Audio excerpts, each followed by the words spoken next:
Hey everybody, I'm Matt Hill. I am in the Trace Management podcast studio. Trace Management is an oil and gas engineering and consulting firm, so thank you for them being the beneficiaries, or I'm the beneficiary, I guess I should say. Anyway, I host this podcast for Oilfield Tailgate. Oilfield Tailgate's coming up, so if you're watching and want to plug that, make sure that you go to oilfieldtailgate.com. We're raising money for sponsorships. You get 6 parties out of the deal, and you get to splash your logo all over the website and all over these podcasts. They're in the credits. I want you, if you're a sponsor, I want you to come in here and give your story about who you are and what you do, why you do it.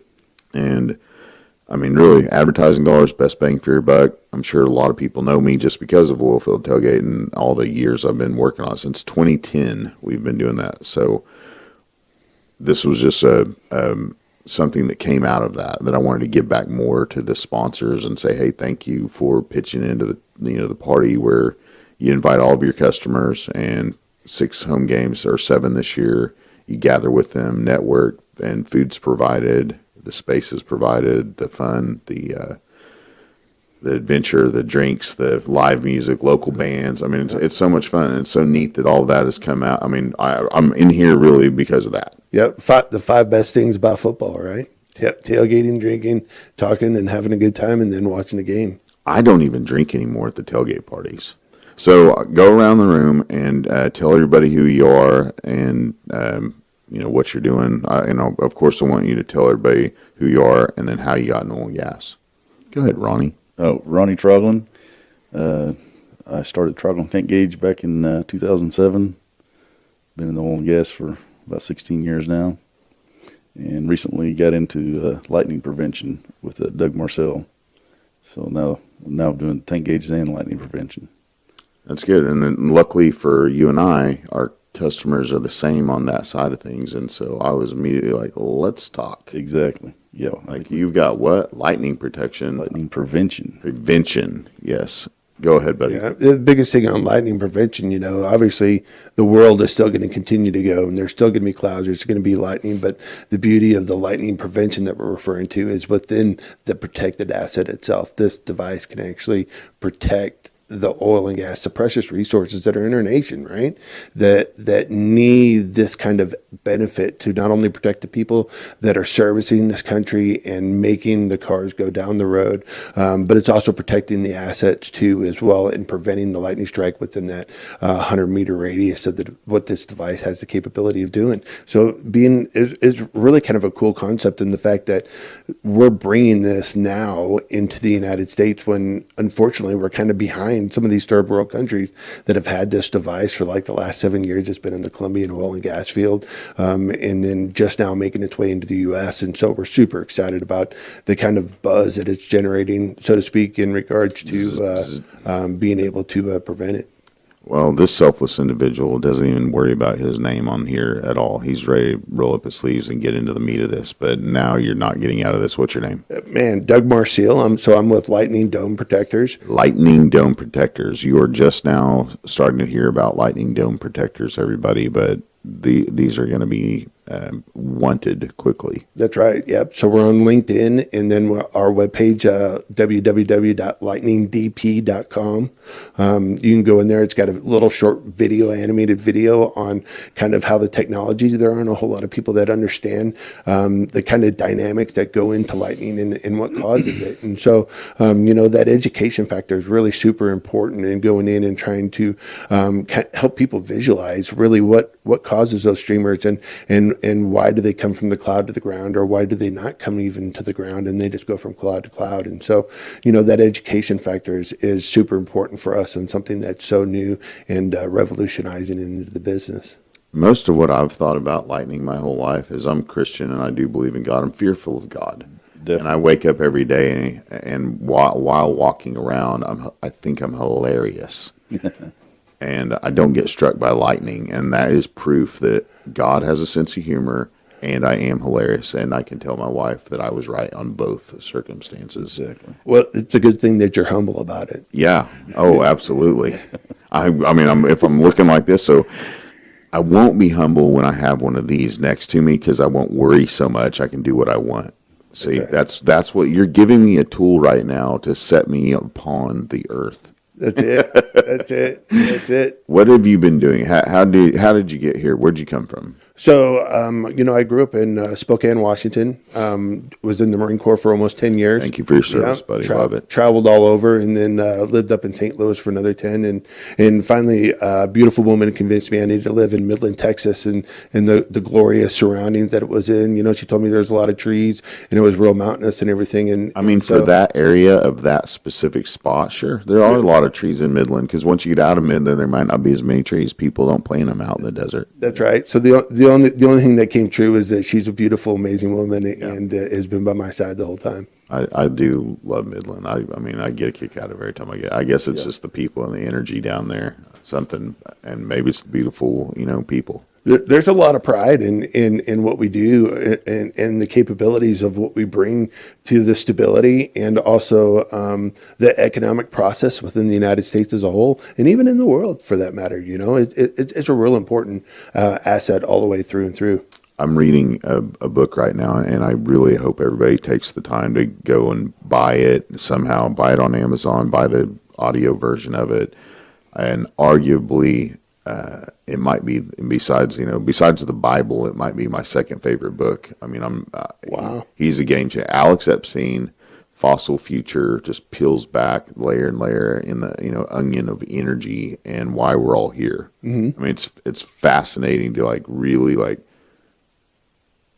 go out on all the threads he can go out, and just everything goes back to energy.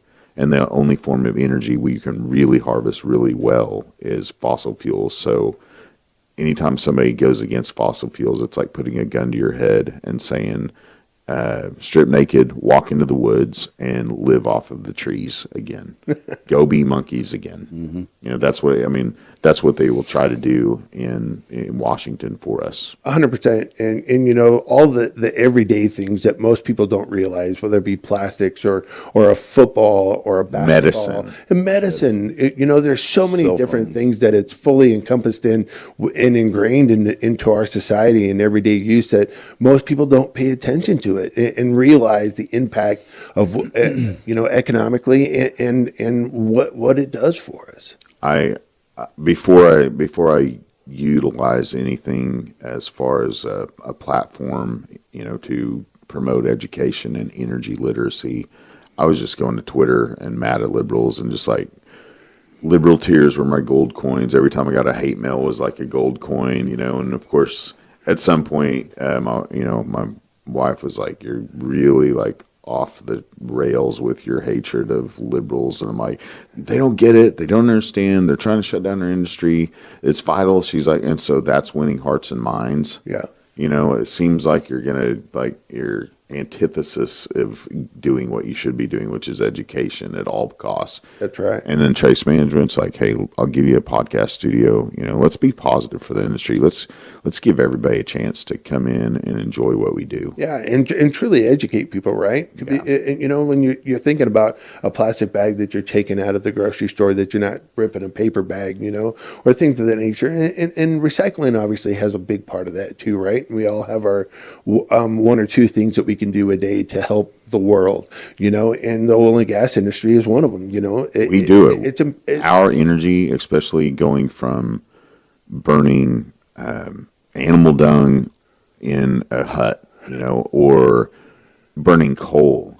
I mean, coal was filthy, but the people that had witnessed burning the dung to that coal, they would have killed to keep their coal after they used to live in a hut. And now they're in this nice place in New York City, and it's all dirty, and the air's dirty in their house and outside. Yeah. But the amount of energy per molecule and all that, they're like, oh my gosh, we now have all these modern marvels. There's no way you're taking away our coal. Because there was people like, hey, maybe we need to go back. This is all dirty. They wouldn't have allowed it. And now the rhetoric is, well, we need to go back, and people are buying in. Yep. So it's changed because we haven't known hard times.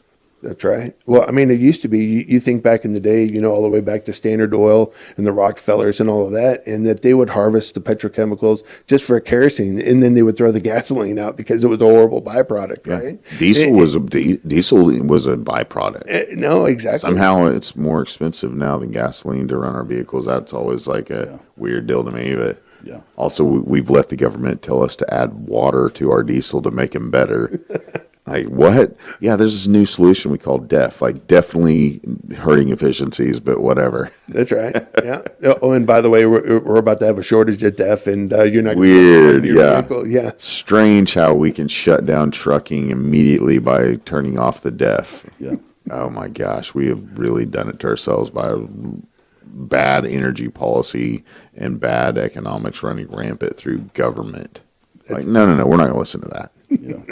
For sure. So don't listen to it. If you have a diesel truck and can go out and take the DEF off, which you can do, I don't necessarily know that it's not illegal, but delete the DEF. That's my new hashtag. Delete the DEF, everybody. Well, it's all about being independent, right? And not be being that. Yeah, I can do that. absolutely, and not being dependent upon somebody else dictating what you can and can't do in your everyday life. If I can think about it, I mean, we have I'm very dumb, but I have one thing I do is network and surround myself with really smart people, and engineers are nerds and they like me because I can have a good time and I show them how. So we exchange things, right? Like, well, you're smart and can do math, and I can show you how to talk to a girl.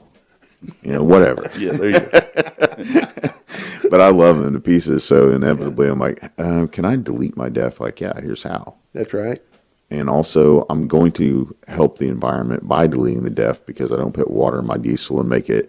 So, we were talking about this last night. Even if I only get maybe a couple miles more per gallon of diesel, okay, that's one thing. But then I don't have to stop all the time. Mm-hmm. And then I get maybe, how many bottles of plastic jugs per year that I'm not pulling over to refill. Exactly. That's right. As much as you drive, probably one a week.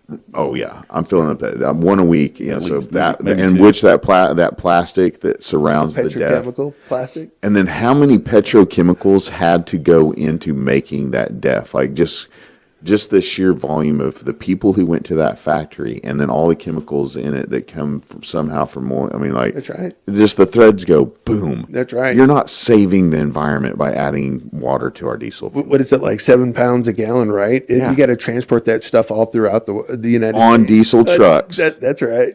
So you have a box truck full of DEF boxes made out of, not recycled trees probably, so the cardboard, the plastics, like the whole thing is like, it's a sham, and you bought it, and you let those people, you voted for them, and didn't fire them when they said, you're going to have DEF in your trucks now. Awesome. But somebody is up there like counting their coins going, we got them to put diesel in their and they got water in their diesel because of us. Like And they're paying for it. They're the best marketing wizards. Like, why are oil and gas people not as adept at energy literacy as they are at energy illiteracy and fallacies of denying facts and data? That's right. That's right. Making up your own narrative in this quote unquote fact checking world, that we don't fact check, do we? No, not at all. Yeah. Everybody just shoots from the hip and has diarrhea of the mouth, and gets to say whatever they want to say. And that's a good thing, right? I mean, we have freedom of speech in this country and we get to do that, but we also have a certain kind of ethical boundary that we need to hold ourselves to, and the reality of what our world is in the industry that we live in. I think and maybe that's why I love us so much, and I've found my people. We can tell that we're the better people just because whenever there's a Democrat in office, we do so much better in our pocketbooks, and we vote against our pocketbooks. We vote for morals and ethics. We vote for, obviously they've given us this two-party system that we should all ignore as well. There's no two parties. There's one up there, and they're all about theatrical, cover-ups, I guess. It's a shell game. It's a shell game. Yeah, with no ball in it. Yeah. Yeah. But it's good. It's good for TV for us to keep the sheeple in line somehow and give us like drama for each other to talk about. That's it. And luckily for us, oil and gas, they keep us so busy that we're going to provide energy to the planet. Like maybe that's why we've been so bad at all this politics stuff. All of a sudden, we've kept our heads down and just said, I don't know. I never watched TV. I just I woke up one day thinking that, I was doing a great job delivering energy to the planet. Everybody's going to be happy with this. And all of a sudden people don't like us. Like, what? You're the boogeyman. Weird. Yeah. The fact that you're even talking about it right now, I'm sure that there's people cringing out there, thinking that, promoting the fact that we are an essential, vital role in everyday life, right? And it's the irony of the fact that people convince themselves that they're not associated with it. It blows my mind. It really does. Until maybe their young child, like in Alex Epstein's new book. I'm going to keep plugging him because eventually I'm going to get him in here because I just want to fanboy out on Alex. I go, your book's so good, just just read a chapter of it in here, whatever. But that day that emergency helicopter lands next to your Tesla, and takes your child to the hospital in an emergency helicopter. Like, I don't really care how much diesel fuel you use. Burn it up, baby. Get my kids there. That's it. Oh, I want to go on a cruise. Well, today I'll not worry about how I'm getting on a cruise to, all the fabrics that I wear and enjoy. Yeah. My North Frac or my, Petragonia goes out there in the middle of the woods, keeps you warm. Well, as long as as long as you're drinking your drinks with the paper straw. So, okay, this is a good story. We're up in Colorado, a group of Oklahoma oil and gas guys. It's salesmen and engineers. We go up there, and we have our little ski trips. And I think I was in Copper Mountain, Keystone, Breckenridge. I think we're at Breckenridge, and these kids have been trained by all this rhetoric, and they have it down pat, and they don't know why, but somehow a plastic straw, is the worst thing on earth to them. Yeah. And I walk up to the bar, and I'm getting the food and the drinks for everybody at our table, and I'm like, "Hey, ma'am, could I get some straws?" And she went off, and she got me. Her beautiful dreadlocks and her choker and all the things, nose piercings, and eyebrow piercings. Beautiful girl with all the fixings of a tribal elder at that point. And I'm just taking it, because I was like, I'm not going to start trouble. I'm just going to be quiet and take this straw thing and let her do her spiel, and then take my drinks and walk away. And in my head, I'm like, I don't know how a plastic straw even gets from Breckenridge, Colorado to the ocean to kill a turtle. Exactly. I'm just doing the math. I'm like, that would be a feat if the straw I use today gets out of that trash can I throw it in and somehow stabs a turtle. But cool, sure. I will believe you. I'm the worst person on earth for this straw. And then I look next to me, and there's a bunch of straws. They're made out of paper. They're right there next to her. And I'm like, she just whipped my tuchus. All she would have had to say is like, yes, here's some straws, and given me paper straws. I wouldn't even care. I was like, okay, paper. I wouldn't. You could have said straw or paper straw, or just said nothing. I said, here. I would have drank my drink. Exactly. Yeah. I will never forget that tear down. The shame of wanting a straw. You triggered her. It was triggering. And I was like, did she just look at me and assume that I wanted a plastic straw? What if those paper straws were my favorite? She was racist. A little bit. Just saying. She saw some logo on my chest that reminded her of everything that she did not like. Exactly. Yep. But I still went over there and had a club special. There you go. Through a paper straw. Or three. Actually, and that's the other thing. I think it took me 4 paper straws to finish it. Oh, good. Yep. The amount of energy used, because those things melt immediately. They start crumbling, and then they get that whole delicious flavor of a cardboard straw. That's it. Yeah, sucking on a paper. And, if they would have dug a little deeper, you can make plastic out of plants. I mean, it is possible. They can go buy. That restaurant could have bought in better straws. Well, I mean, trees certainly don't suck up any CO2, right? Yeah. No, they don't, right? I mean, you're gonna turn paper that you make out of wood that you cut down a tree with that absorbs the CO2 with a diesel engine machine and a person that lives in a house and uses. I mean, like you see, I mean, you just that coin just keeps flipping and flipping and flipping. Yeah, I'm a dog chasing my tail. Yeah. Yeah. So, all right. So, and again, thank you for your service. Everything in the military runs on diesel. No one ever worried about that back then. Like when you were young, none of this came into your head. You're like, I'm here to do one thing. I'm here to kill bad guys against the United States of America. That's it. Or willing to.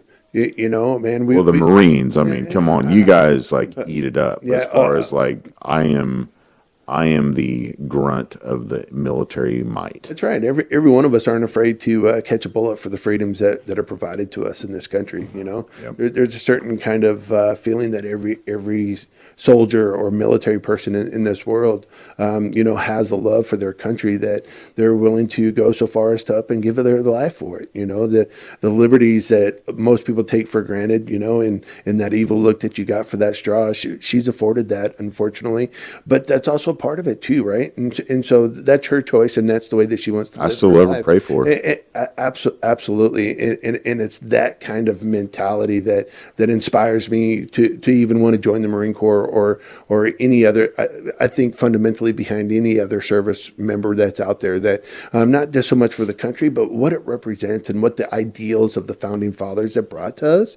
That there's not a lot of people that in this world that you get stuck in your little bubble and you don't realize that there's so many people out there that will never ever get an opportunity to do what you're doing, even if you're giving me the evil eye because I asked for a straw. Yeah, so many of my family members got to go in the military and serve the country. My son, 26 years old, and he's been in it since he was, 18 in the Army, and he's been afforded so many neat learning opportunities and experiences. I wanted to be in the Navy. My whole goal was to get out of school, go in the Navy, travel the world. I had like a thyroid thing, and they're like, you're not in. I was like, but every family member, like my grandfather, the only person in the world I wanted to ever impress. My grandfather was like a Navy guy in World War II. He's like the ultimate man. I got to be an ultimate man, or he's just going to look at me in disappointment. Like, you better find something else to do. You're not getting in. That's my dad, served. I'm like, oh. So I'm probably not the coolest person in my family at all. Well, just because you're not, you built that pedestal of what that is, right? Absolutely. And that ideal. But to a certain extent, you're a public servant doing what you're doing right now and spreading that literacy of the fact that we're not out here to kill the planet. We're out here to survive and evolve and make things better. Ultimately, that is everybody's goal to a certain extent that's in this room. And so when we're thinking about that, you're in safety now. That's it. Isn't that funny how that path like goes? Like all of a sudden you've found this amazing technology that something you love, energy, you can now go out and protect with technology. That's right. And not only just protect the energy, but save lives too, right? So, I mean, in the Marine Corps, we're all about you never leave a brother behind, a fellow Marine or a soldier or anything. And so, just the fact that this device can save potentially one life. It's hard to prove something that doesn't ever happen, but I'm telling you right now that this thing is going to change the way that people look at lightning in general. And you see the catastrophic events that happen. Just the White House yesterday took a hit and a bunch of people got hurt there in the lawn in the White House. One of the most protected places in the world, and they're still taking lightning strikes that this device can now prevent, And so, it wasn't too long ago here where some soldiers that were in Georgia that were doing a training exercise that you put this on a tripod and you put it up, and all it is it's hooked to earth ground. It's completely inert. It requires no fossil fuels with the exception of the plastic, and it doesn't require any power. And you can stop lightning within that protected area. It's just, it amazes me, man. It really is. And it inspires me to want to go out there and spread and like almost be gospel. I want to be a reverend for this device and go out there. And, that's why in our logo, we got a little halo above it, because of bringing that enlightenment to people and educating them on the fact that it doesn't always need to be the way that it is, man. There are always ways to think outside of that box. And especially in the oil and gas industry, sometimes we always get stuck in perfection. Well, this is the way that it's always been done. You mean we like the way it's always been? That's great. Right. Yeah, in every form or fashion of my life, I love the way it's always been. That means I don't have to do anything extra. If you put like, oh, I'm about to make myself a whole lot of work. That's it. That's it. Sometimes you see it on their face too when you're coming in. You realize that they're no longer going to have non-productive time because of the fact that we can prevent. Okay, lightning. here we go. We gotta tell you guys about this thing. Okay, so I've known Ronnie a long time, and then and thank you, Stacy Jones for she's with Mind's Eye. She does all this marketing stuff, but she helps run the Permian Basin Oil and Gas Show, and then you start all the fingers. And eventually, I meet you, and Ronnie's telling me like he has a lightning preventer, and I was like, what? I was like, no, we take lightning strikes and shoot it into our tank batteries and light them on fire. Like that's what we do. I mean, because well, that's a fun day. That's a fun day, right? Yeah. But in oil and gas, we all joke. There's always these mandates of like, well, here's how you got to do it, and we don't care about the cost. So I want you to go out everywhere around the country and set up lightning rods on top of your tanks to take those lightning hits. Like, okay. It doesn't make a lot of sense. You mean like put a fuse next to a bomb? Okay, we'll do that for you. And sure enough, you talk to your friends like, yeah, all my saltwater disposal facilities with lightning rods, that sticking a fuse up in the air was the best idea. That's it. Let's actually attract something that goes at 300,000 miles an hour and is correct it within the next, 200 feet. I'm going to hit the lightning rod instead of your product. It doesn't work that way. I wish, I wish their science worked on anything. So explain, just tell everybody like how lightning works as a refresher. Yeah, absolutely. So part of the re-education of lightning is what are the fundamentals of electricity? It's always going to go, whenever you have a positive charge, it's always going to seek the path of least resistance. And that's like with ground or with wires. If you put a resistor in there, it's going to go around that resistor into another wire, right? It's seeking that path of least resistance. And so when a storm starts to build up and the fronts come into each other, they will create a massive positive charge that needs to go somewhere. It's just up there running 1,000,000 miles an hour. There's a guy up there with a hamster wheel, just spinning away, waiting to go and send that charge somewhere. And so the way that it does that when it goes from the cloud to the ground is it travels on negative ions that are in the air naturally occurring, right? And that is the path. That is the conductor for lightning in order to go from the cloud to the ground. And so with this device, the DDCE is what it is. There's several different versions of it, all the way from 100-meter radius protection. So you're talking a football field in each direction. So this preventer, this lightning preventer, it's a circle of protection. It is. Within a certain area, lightning will hit that and it won't even hit it. It won't even hit the protected area. This is not an attraction device. It is, and it's not even. So you have all these metal balls sticking up all over a area, and the lightning is like, no way. It can. Someplace else to go. So picture like if you're in a downtown area, you got the Empire State Building and a much shorter building right next to it. Right. There are times that shorter building will take the lightning strike and not the Empire State Building. And the reason being is because the saturation of negative ions that are in the air is the path of least resistance, right? And when storms blow in, sometimes those ions go lower, not higher. And it will saturate the area with negative ions. So you're creating basically a grounding rod straight into the sky to say, hit me. But with this device, by pulling naturally occurring positive ions that happen in earth ground and storing it in a disk in the bottom of that dome, it acts as a magnet to all the negative ions that are floating around in the air. Opposites always attract when it comes to magnetism and electricity, right? So positive is always looking for negative and vice versa. And so by storing all those dense positive ions on the bottom of the disk right there, it attracts all the negative ions to the top of the dome like a magnet and does what's called the trickle charge back down to earth ground, because that's all that it connects to is earth ground, just like an old style Franklin rod does, except the Franklin rod is meant to attract lightning and then attempt to shunt it to ground before it goes through the facility.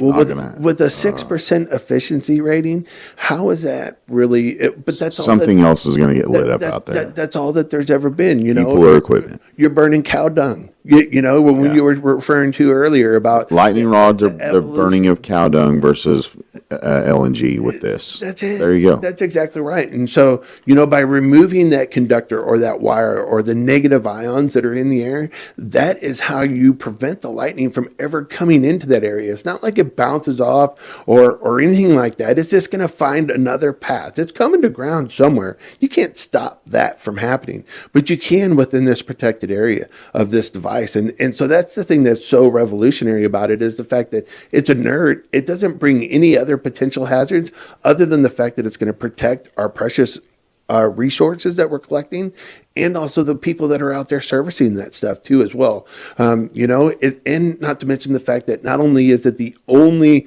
prevention or protective device that's out there with this technology, it comes with an insurance policy that says that your assets aren't going to get hit.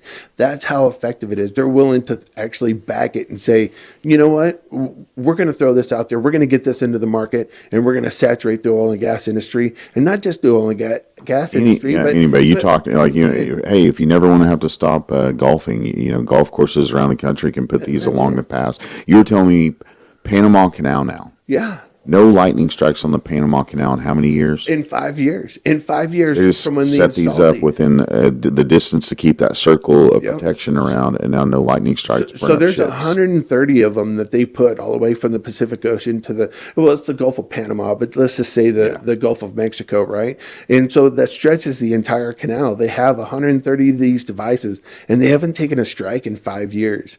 Ground Zero were the guy that invented this out of Dean Teco in Spain.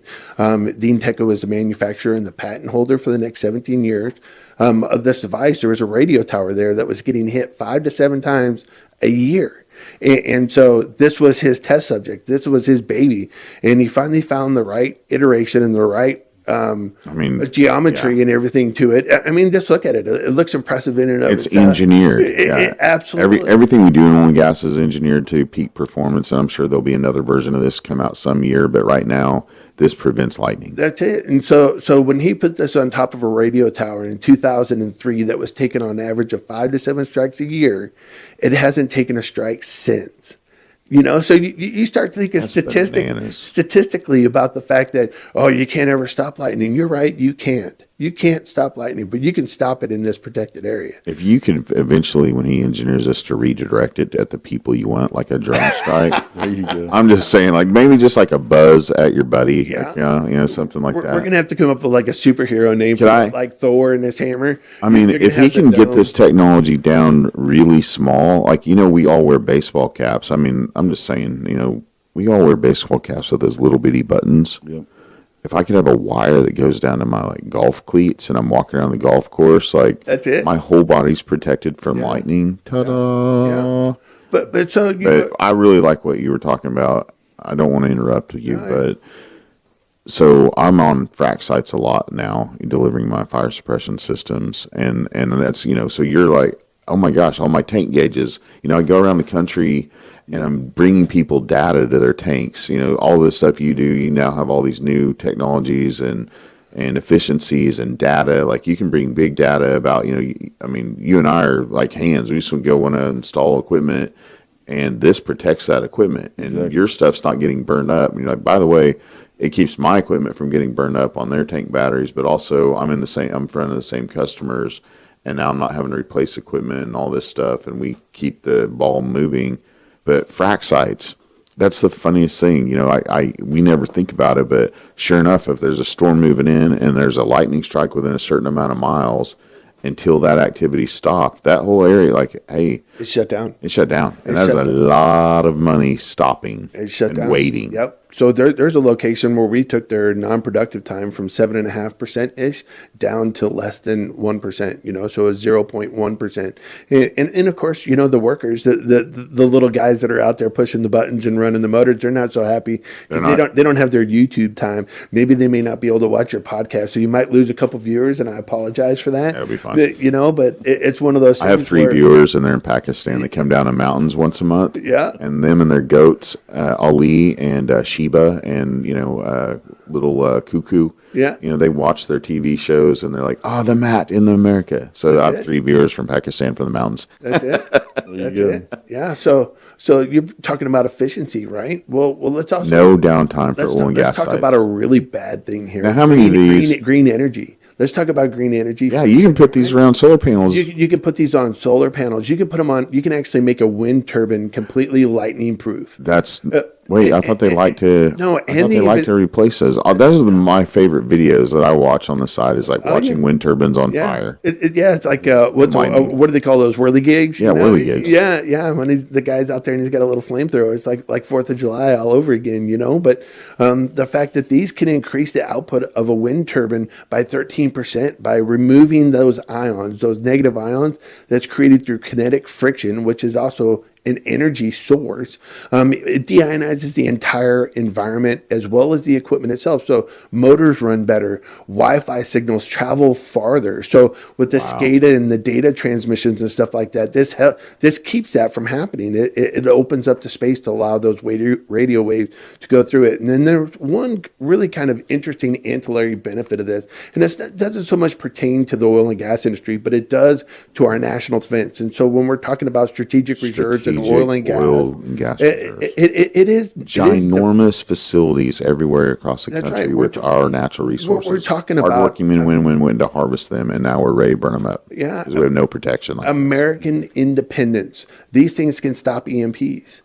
Oh my gosh! And solar flares too, as well. So not only do they protect against the lightning, that buffer zone or that deionized zone helps prevent the EMP pulse from actually traveling through it. So you start thinking about aircraft, and you start thinking about our military and all of the electronic. Every military base should have these. Like what's the biggest radius again? 100 meters. Every 100 meters on every military base should be one of these in every direction. I agree 100%. And that's why I am the distributor in the United States for the entire federal government. But I'm a terrible person. I went to golf. Like, we should put them on golf courses. Military would be better, yeah. You got to have your playtime. But I believe in schools. Oh my gosh, I want my kids' schools to have this. Hospitals. A little league baseball field. Everybody's scurrying like ants. Oh my ants. gosh, what if a kid Stadiums. gets hit by... You think about Texas Tech or OU or Texas, any of the major football parking stadiums, lots, all the things. 100%. Like I said, this is going to change the landscape of the way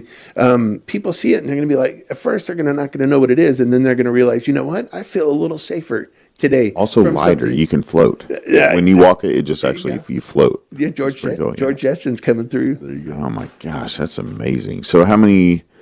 You put a frac site has you put one in each corner and then one in the middle, and the whole frac site is lightning free zone. Protected. We're protected against a direct strike, and then we also protect against indirect strikes too. So nothing to date has ever taken an approach of an indirect strike. So say like it hits a tree or it hits an aquifer that comes up under the ground and into the grounding system of a building. A lot of times you'll smoke all the electronics. You won't have the catastrophic effects of a direct lightning strike, but the indirect strike too is also just as important as protecting your. Kind of like when we were a kid, and our grandparents and our parents. My parents may have been, cuckoo, I thought, but our grandparents weren't. They're always like, "Hey, there's lightning, get out of the shower. Hey, there's lightning, get off the phone." That's the indirect. And we're like, "That's not going to happen." No, it did. We're like, "Oh, it does." Yeah, who knew? Exactly. I thought they were crazy, but no, a lightning strike can get you through your shower or your phone. That's it. Why is my TV not working? I need to watch Netflix. Where's Yellowstone? And the only reason I ever found out was, and luckily I wasn't in the shower. Maybe it would have been a different day for me, but my microwave got hit. Yeah. Because microwaves in the kitchen, they're the least protected appliance in the house. Exactly. And I didn't know that. And I was like, that microphone cost me like $500 plus the install from Lowe's. And I don't have it. Like, that's it. Hey, when you get up there and replace this thing, like, I'm going to have a surge protector right there too. That's it. Well, surge protector's not going to do it. He put something in there where my microwave was not going to get popped again. Yeah. I was mad. Yeah. Because I was like, how would I have known? Also, now I can't pop popcorn. I learned to use the skillet right up there. I was like, I already knew, but Hey, Jiffy Pop, it comes in the little aluminum. It's already there. Yeah, you know, throw it away as soon as you're done. I'm sure you got a natural gas range in your I house do. that you can, and there you go. There's no other way to cook. Come on, people. Exactly. Yeah. It's funny. Man, there's so many good stories. I know. I wish I could just, maybe just every time you're in town, you come in here and we keep doing this. No, sure. I know Ronnie will. He loves talking. We'll do the afternoon next time. Well, oh, you want to get in some of this? Yeah, obviously we're also sponsors for all the brown waters in the universe. There you go. Yeah, if you're a real good hand and you come in here, you get to either pick in the morning. We drink coffee with whatever's in this mug. Sure, it's Colombian somehow. It's got some coffee in it. It's got something Colombian in here. That's right. And then in the afternoons is a different varietal of bean right here. Yeah. And to think that your Colombian coffee probably traveled through the Panama Canal. Protected by our domes. I actually mix these. Yeah. Colombia meets Scotland all the time in here. Sure. There you go. They love each other. They're big fans of one another. Of course. Great. I love what y'all do, and I love the fact that I constantly get to see technologies being brought to help oil and gas operations, which, again, vital to the world and human flourishing. So what you're doing is, really you're heroic. Once again, you're still a hero. And I appreciate that, and I don't take that too lighthearted, but I also, don't want to take all the credit, because it's not me that's doing it. It's just I've found a way to be able to express that through my enthusiasm of our human race, and wanting to empower the world to be a better place. That's ultimately what it comes down to. And so it's not me. It's just that feeling that I have inside that I think that all of us could probably use a little bit more of from time to time, and take away that cynicism and just realize that it's okay to laugh at ourselves and make jokes, and that it's done in jest. It's not. We take ourselves way too seriously sometimes. All the time. I don't. I stopped that. When I was born, I just looked at myself in the mirror and I was like, "You're too good looking to take yourself too seriously." That coming from a guy on radio. Yeah. And Bryson Varner, he came to Oilfield Christian Fellowship. He always comes. Bryson Varner's such a hand, and he got up and gave his testimony yesterday. It was just all about encouragement, just like my life is about encouraging others. And here's why, like I go, Bryson goes to little islands and finds like orphans and helps them. Like, the guy is so nice and such a good encourager. And he was just reminding us, like, we were put here for a very short amount of time. That's it. Enjoy that time by encouraging others and helping others. You'll quickly forget all of your, woes and the things you complain about when you find fun causes to support, like this. Like, I am now, I'm on a mission to put out fire suppression systems on every possible oil and gas site. That's it. If I'm building an oil and gas pad, immediately, if I'm an operator from now on, I'm getting 5 of these. And I will have it there for drilling, completion, production facilities, workovers. Like, everybody on that pad will be protected by lightning. Same thing for me. We have the same customers in mind. Like, there's no place on earth that doesn't catch fire somehow, some way. So I have this cool fire truck in a box. I don't have to have a firefighter anymore or wheels. It can just be planted there. It's affordable, and it can be spread out, for however you want. Right now, the frac companies are buying them, or, service companies. But I see that vision of, well, I want everybody to be protected all the time. Yep. Last night, we got a call. We were sitting in the office, and Cud called us. Cud said, "Hey, there's a big facility burning up in Canadian Texas." And luckily, one of the firefighters that come in, and we'll put them out, we have fire. We have our units, but the firefighter can go with them and sit on location too. So he was there. So 4 of us loaded up in our trucks, grabbed our suppression systems, went out to Canadian Texas. They had a couple water transports already there for us, connected to those. Yep. And we got to, I was a firefighter last night. I got to put out a whole facility, spraying it down and making sure that, and it didn't take us long. We were always like, don't wait. That's like the key to all this, right? Like, that thing will burn for a week, but if we get there now, we might be able to save. So, like, wouldn't it be better? All that equipment you just see burned up, and all the hydrocarbons you had harvested. Yep. one of these would have saved that. Yeah. Yes. And you think of all the production time just to get it to that point, the drilling, the fracking, everything. The that construction goes of the in- facility that's now burned to the ground. There's so many man hours that unfortunately, are at a risky, volatile state. And that's the beauty and the symbiotic relationship between your guys' product with the fire suppression. This is going to be a package I see in the future. Like, hey, here's lightning protection, here's fire protection.